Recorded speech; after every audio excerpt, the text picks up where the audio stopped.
The World Health Organization says it will encourage medical facilities to stop using mercury-containing thermometers and blood pressure monitors by 2020.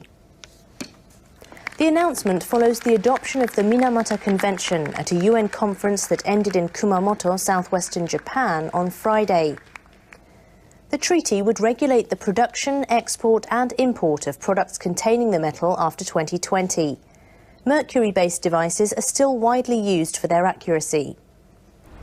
The WHO will ask governments and international organizations not to produce or trade in mercury-based thermometers and blood pressure monitors and will assist in efforts to switch to non-mercury devices.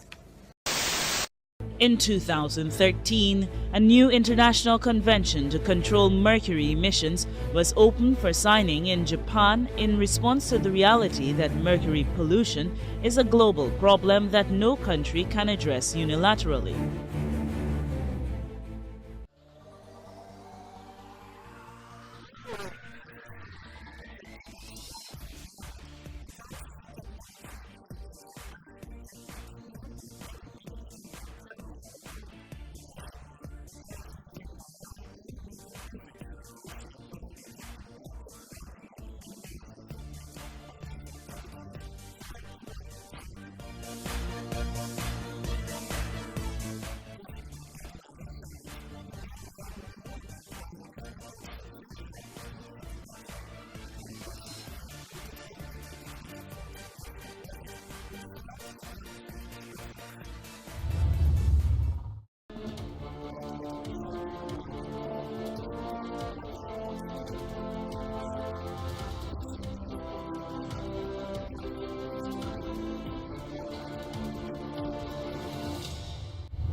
The EPA again welcomes the announcement in Parliament under the budget 2014 to the $1 billion allocation to fund mercury abatement technology and support the miners to implement mercury-free technology, so to speak.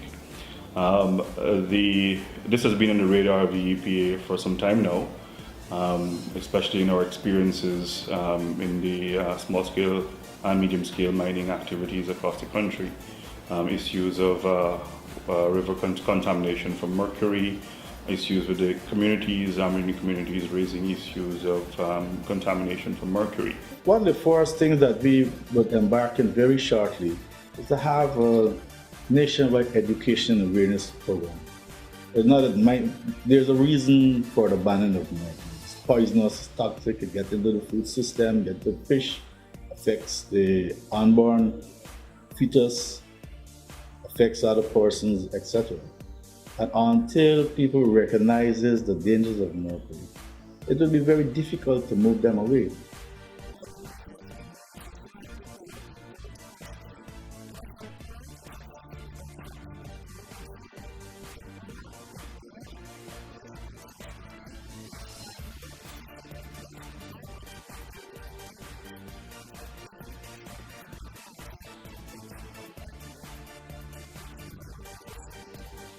In October last year, October 7th, 2013, the government of Guyana signed on to the Minamata Convention. And if you recall, Minamata in the 1950s in Japan, in the city of Japan, there was mercury exposure, and a lot of people died and so on from it. And it was only fitting at that point in time, last year, to sign that convention in Minamata, Japan. And so Guyana is the signatory, is now a signatory, and I must say probably one of the few countries in this part of the world that is a signatory to that convention.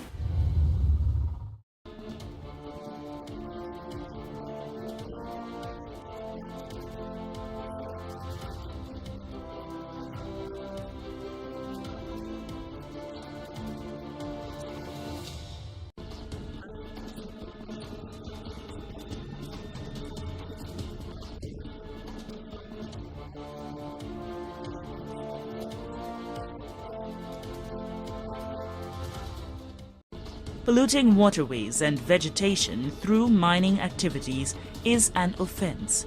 be responsible, protect the environment.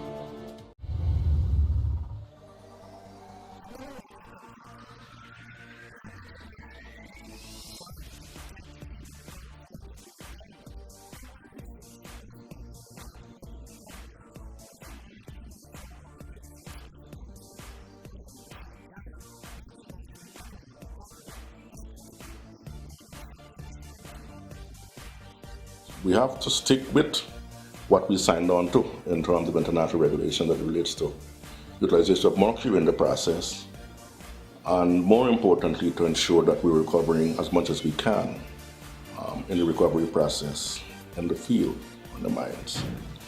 And we have had a lot of engagements with all the stakeholders within recent times, the last 2 months or so, as to what the strategies ought to be and how each player will contribute towards ensuring that this matter is addressed in a way that makes for improved recoveries and reduction of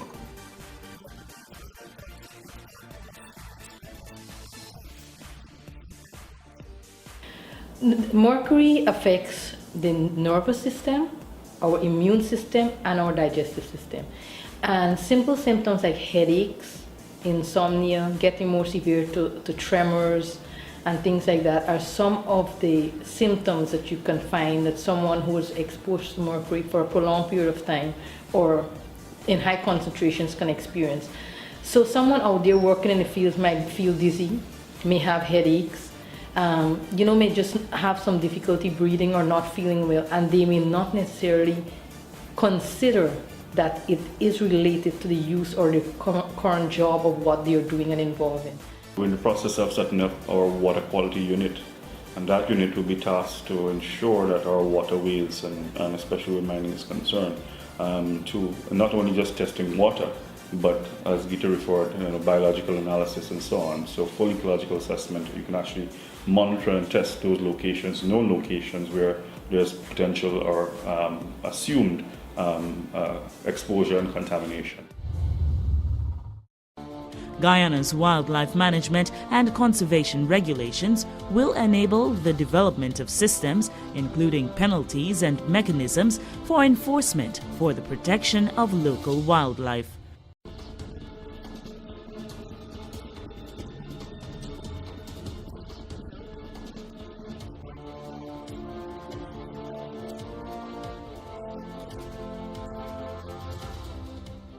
Guyana is making more lands and resources available for mineral production and investments in the natural resources sector.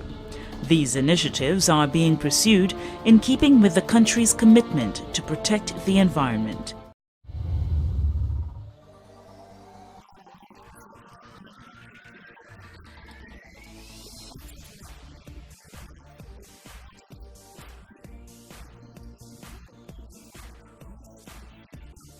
What happens inland also impacts on our oceans. And globally, the highest evidence of mercury contamination is found in fish, in marine fish that are food sources as well. The large carnivorous fish like the marlins and the kingfishers and so on. And that is coming through rivers and so on. And across the region, that's why there's need for not only at the national level, but at the sub-region and regional level for coordination in terms of phasing out mercury. So assuming if all the countries are signatory and they work towards it, the impacts on the sea will be reduced.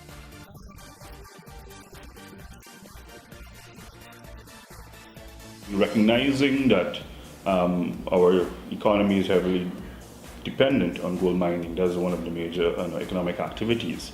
And to bring people into compliance will have to be some time given to them. So that I think it was safe to say within 10 years we can reach a stage of complete or mercury-free mining.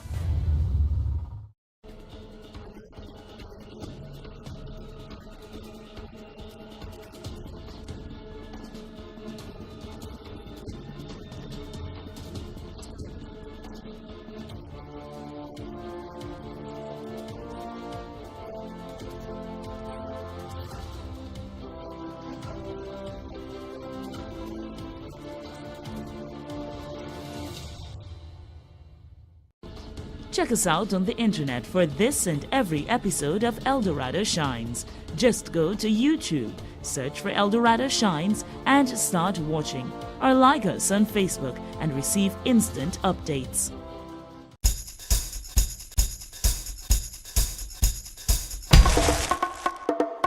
As business operators, we need to be responsible. Stop littering. Do the right thing.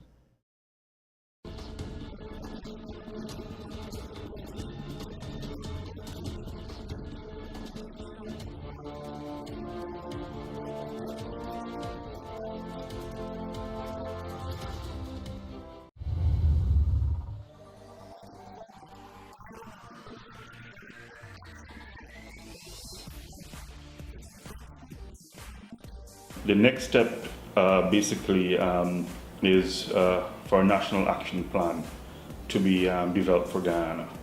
And the Global Environmental Facility, through the United Nations Development Program, has allocated funds, about $25 million under the current cycle, JEF cycle. JEF operates in cycles. This is the 5th cycle of funding, and that is to assist countries to assess do an inventory of mercury in the countries, and then develop a national action plan in terms of reducing its use, and then eventually to phase out the actual complete use of mercury.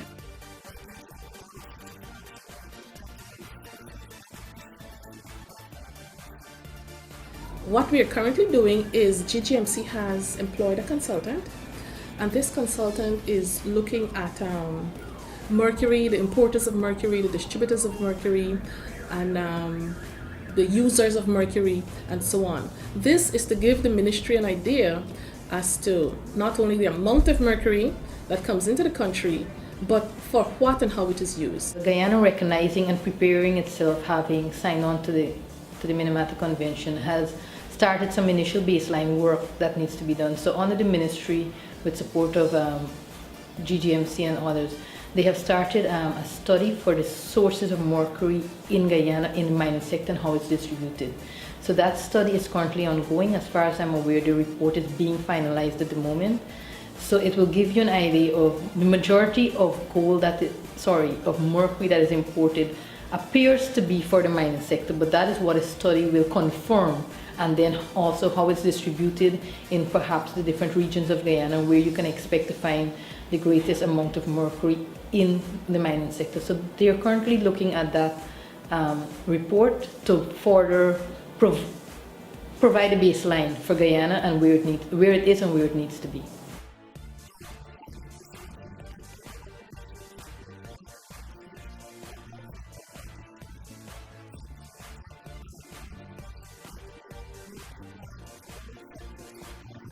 The EPF already started to make progress in that regard at looking at the development of guidelines to look at mercury contaminated waste.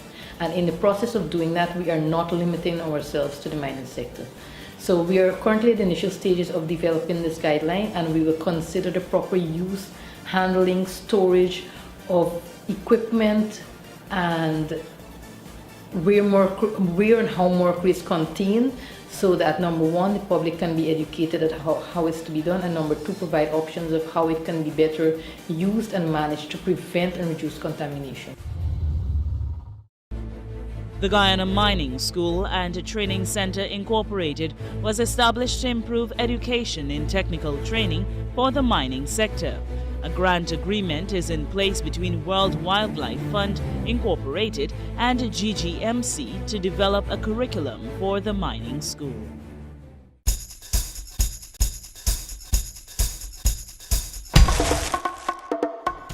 We must do everything we can to keep our surroundings clean. Stop littering. Do the right thing.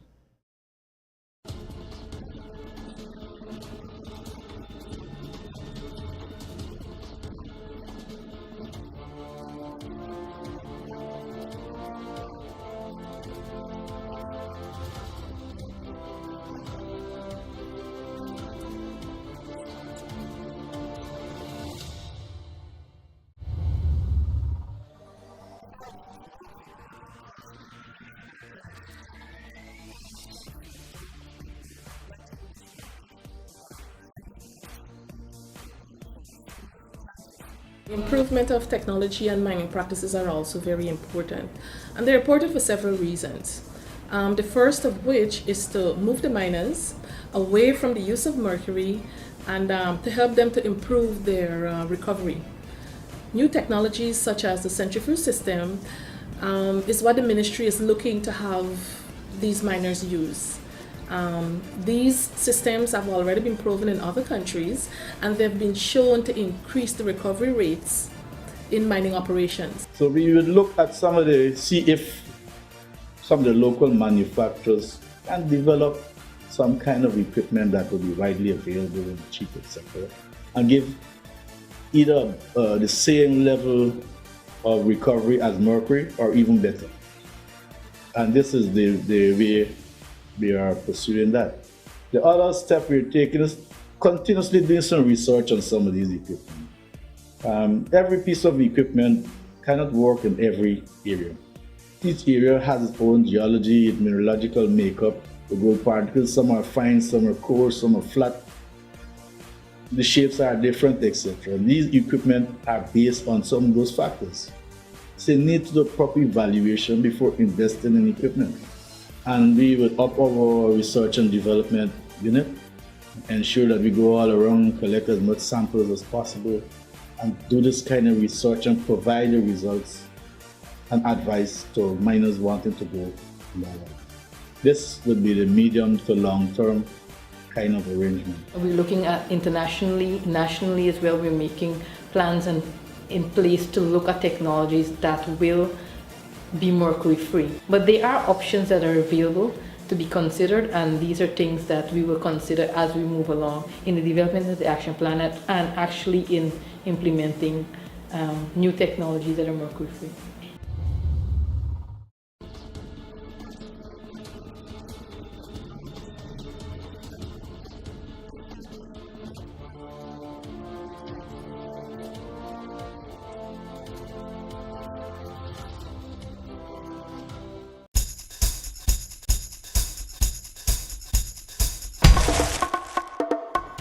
I always encourage the passengers not to throw garbage out of the window. Stop littering. Do the right thing.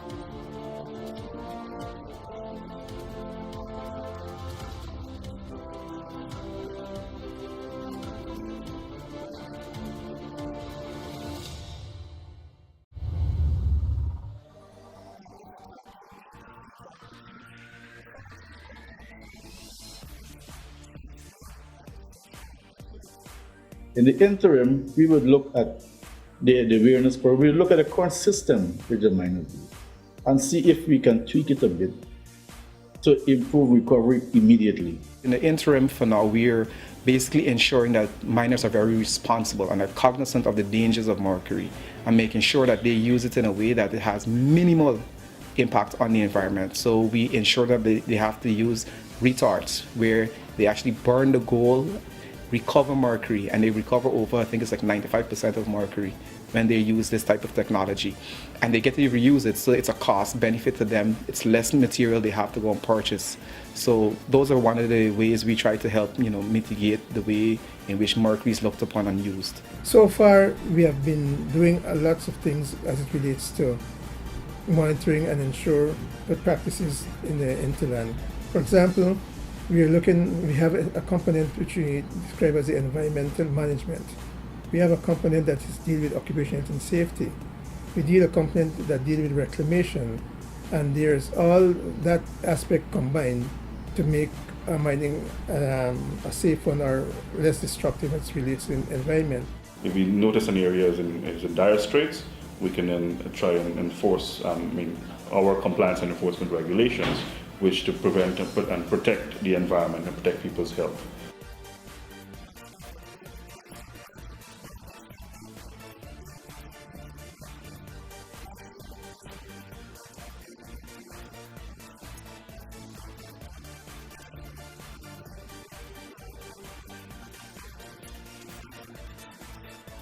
Time to time, there are important issues and important questions that are asked in terms of what is our developmental outlook and how much are we willing to compromise the environment, as it were, to bring about development, to bring about wealth, bring about prosperity for people. And if we reflect on that particular query, we have to then go back to our national development documents, strategies, and the outlook of successive governments, and certainly what is necessary and required to take our country forward. And one such document we can go back to, which is in a way outdated, more or less gone past its time, is the National Development Strategy. And then if we can look at our poverty reduction strategy, then our national competitiveness strategy, and more recently our low carbon development strategy. And one cross-cutting element of all those documents has been how it is do we strike and achieve the balance of developing our rich natural resources and at the same time managing and effectively managing our environment and creating, as it were, that level of harmony.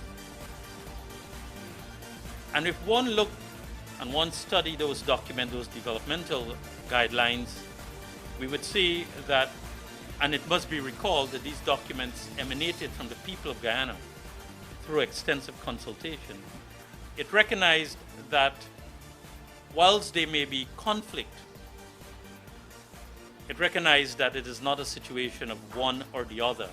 That is, we either develop our natural resources and move ahead with development, or we do not proceed in that direction and we focus only on the issue of preservation of the environment. But those developmental documents and the policies enumerated therein speak about us moving ahead with development, moving ahead with prosperity, because we recognize that our major economic growth poles will come from the utilization of our natural resources. But at the same time, given due regard and given due attention both at policy as well as programmatic levels in terms of management and sustainable utilization of those resources, but effective and sensible management of our environment. The Ministry of Natural Resources and the Environment is creating conditions for the responsible and sustainable exploitation of the country's natural resources. Operators are encouraged to mine with the environment in mind.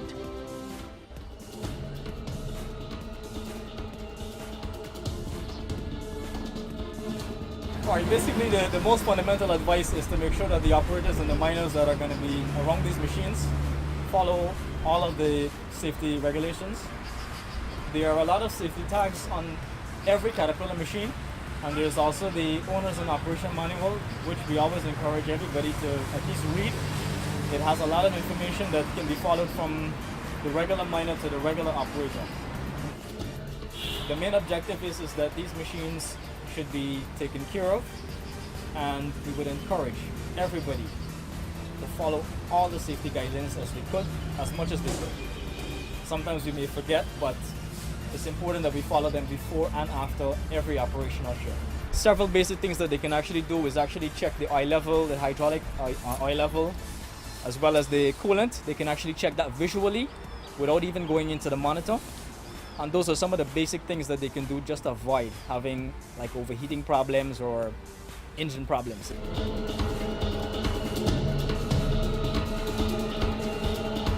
The basic mounting procedure from Caterpillar is that we must face the machine, and basically there's going to be about 3 points of contact.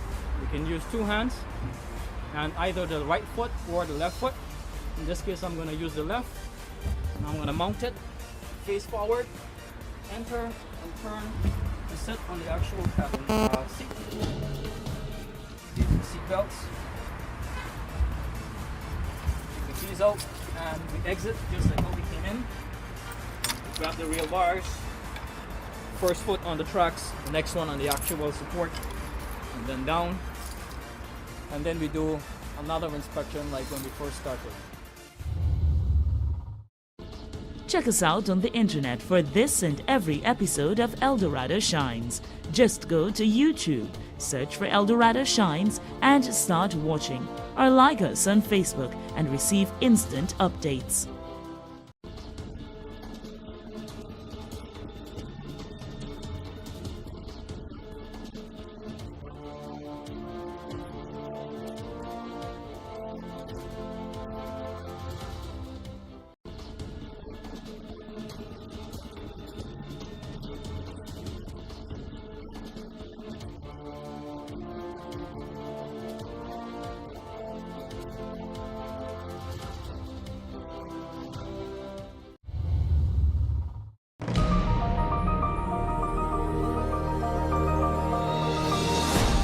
Welcome to Guyana, the gateway to South America.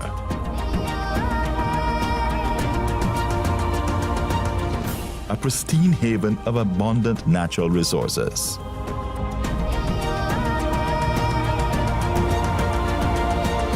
We are a nation born in sacrifice and enriched by our togetherness.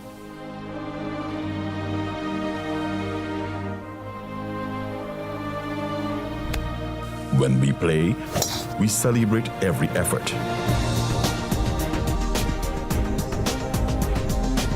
When we celebrate, we salute more than success.